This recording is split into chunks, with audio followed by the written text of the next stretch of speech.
Pessoal, então, capacitores.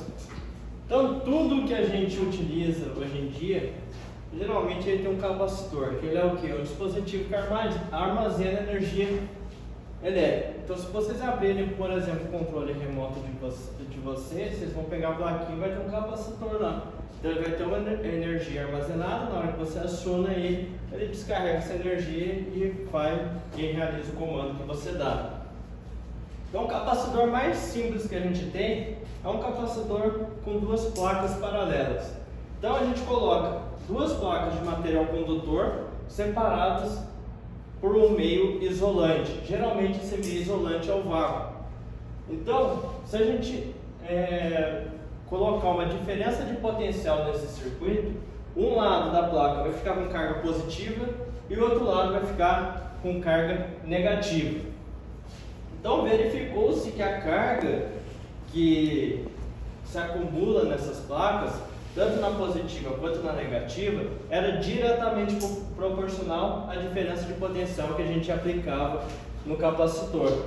Então, se a gente eles quiseram fazer uma relação entre a carga elétrica, tanto positiva quanto negativa, e a diferença de potencial. Então, quando dividiu a carga elétrica pela diferença de potencial, descobriu um negócio chamado capacitância do capacitor, que ela é medida em coulomb por volts ou em farad.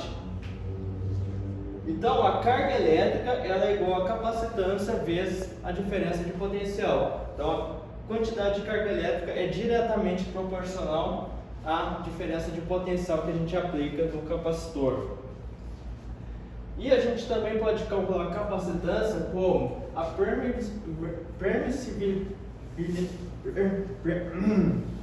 permissividade elétrica vezes a área da placa dividido pela distância. Então, pessoal, quanto maior a placa, maior a capacitância, e quanto mais distante, menor a capacitância.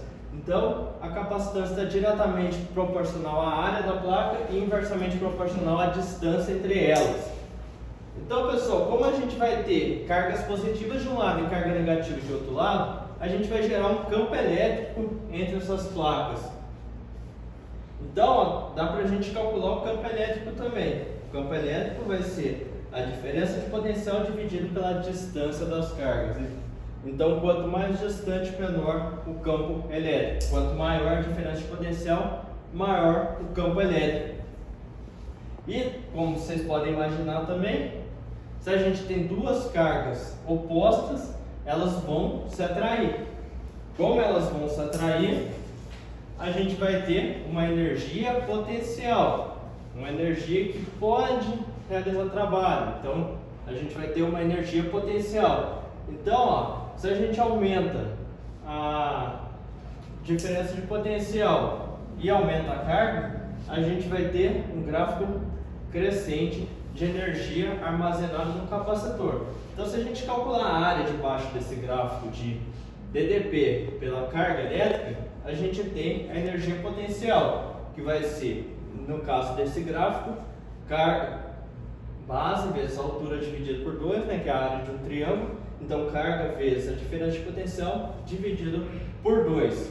Se a gente quiser substituir esse aqui por capacitância vezes a diferença de potencial, a gente vai ter C vezes a diferença de potencial ao quadrado dividido por 2. Ou, se a gente quiser substituir a carga elétrica aqui, a gente vai, a diferença de potencial, a gente vai ter carga elétrica ao quadrado dividido por 2 vezes a capacitância.